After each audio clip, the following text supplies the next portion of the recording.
sa future, kung talagang kung kinakailangan at mahal mo, syempre ako na Yun! Grabe! Pag hiningi ng pagkakataon talaga. Sa hirap ng tanong, bro. Wala ako napabilib. Sagot pa Yun rin. yung pinaka-hinihintay ko rin eh.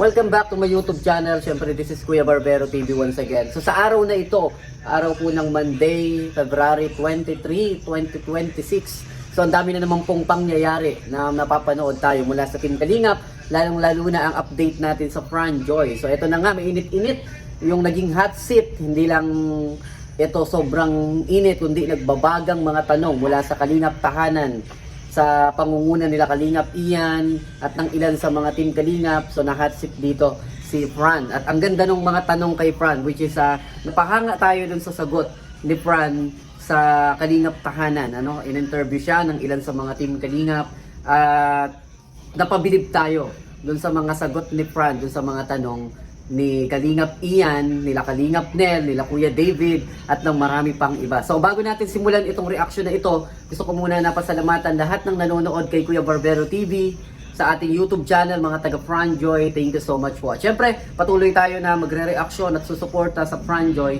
dahil isa po ito sa nagpapasaya sa akin bilang reactor. Yun din guys, meron din tayong pag-uusapan sa video ito. At syempre, bago natin simulan ng video ito, gusto ko muna na pasalamatan lahat ng sumusuporta mula sa Team Kalingap, Kalingap Rob, Kuya Bal Santos Matubang, ganun din po sa bumubuo ng Team Kalingap, sa lahat po ng mga reactor ng Team Kalingap, suportahan po natin sila. Pero yun nga guys, meron din tayong palaro, palaro ni Kuya Barbero TV. Para po ito sa mga taga Fran Joy. Nung mga nakaraan, naka-live tayo, sabi natin, kapag nagkaroon tayo ng oras, magkakaroon tayo ng palaro sa mga taga Fran Joy. Pwede po kayong manalo guys ng 150 pesos to 200 pesos GCash. Ito po ay palaro ni Kuya Barbero TV dahil pumaldo po ang ating barbershop kay Kuya JC po.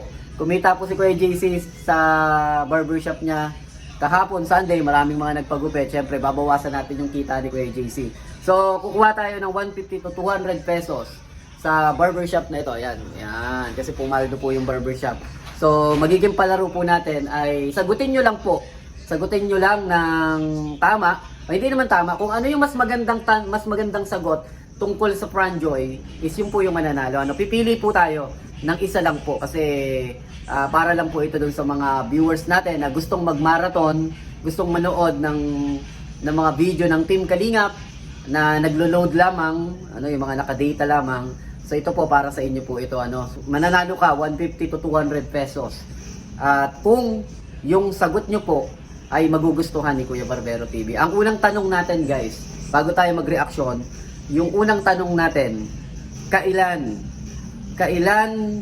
dapat kumpleto guys kailan unang nagkita si Fran at si Joy? Hulaan nyo guys kailan unang nagkita si Fran at si Joy? Ayan pagkakataon nyo guys. Hindi lang puro vlog si Kuya Barbero TV at pagre-react. Syempre, gusto natin na mapasaya rin yung ilan sa mga viewers natin. Hindi po ito sasahod ni Kuya Barbero TV sa YouTube Ito po ay personal na pera natin dahil nagtatrabaho rin po tayo. So, yun guys. Hulaan nyo lang po yun. At syempre guys, panoorin natin yung video mula sa Kalingap Tahanan. Suportahan po natin ang Kalingap Tahanan. At bigyan natin din ito ng reaksyon. Ano ba yung masasabi natin kay Fran sa mga sagot niya kay Kalingap Ian? Panoorin po natin. Sa hindi maayos na kalaptin, baka mabasa mo na ko din.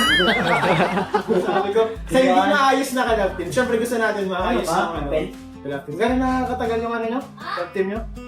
Nalala ko mga September yung September? sa Velvet Max. Gusto ko din kailanin si Mike. Kasi si Mike po, tawag doon, siya yung nag-audition bilang sa leading man. At ngayon, syempre, sa future, Makikita nyo ulit siya. Makikita nyo si Mike. Sila? Siya lang muna. Siya lang muna. Siya lang. Secret yun. And kilatisin natin. Ano ba maganda para makilatis natin itong dalawang ganito? Ay!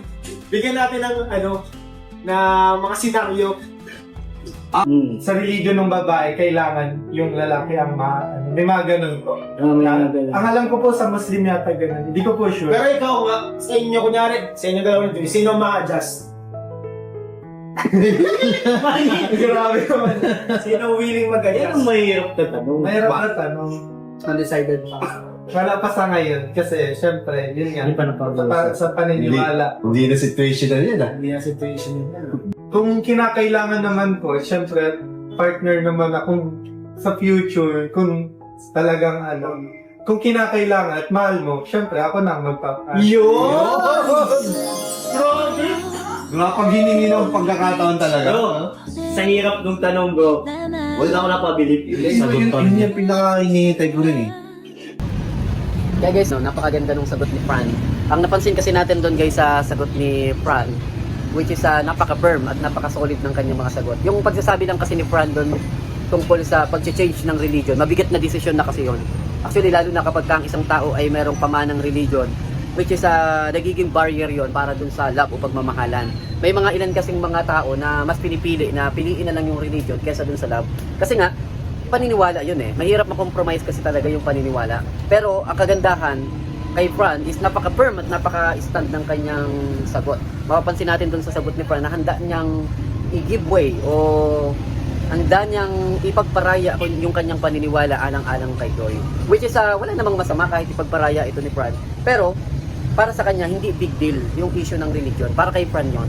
Kasi para sa iba, is big deal yung issue ng religion. Pero pagdating kay Fran, is nauuna yung puso. Which is, totoo naman talaga, hindi naman dapat talaga yung religion, yung maging barrier pagdating sa love.